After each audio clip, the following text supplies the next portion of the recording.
उत्तर बंगाल चाय श्रमिक संगठन विगत 2 वर्षों से पूरे तराई डूवर्स में चाय बागानों के जमीन का अधिकार एवं मिनिमम वेजेस का मुद्दा को लगातार उठा रही है।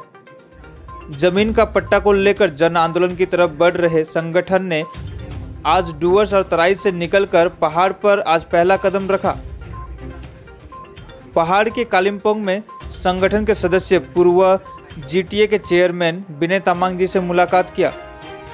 वहां चाय श्रमिकों की समस्याओं पर गंभीर चर्चा भी हुई।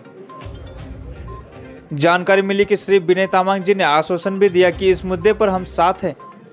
उत्तर बंगाल चाय श्रमिक संगठन के secretary Jogita Oraon, general secretary Shashi Sunwar, सदस्य राहुल कुमार एवं डॉक्टर जय प्रफुल्ल लाकड़ा, विश्वजीत बारा, पंकज तामांग, विकास उरांव, पिंकी उरांव आदि मौजूद थे।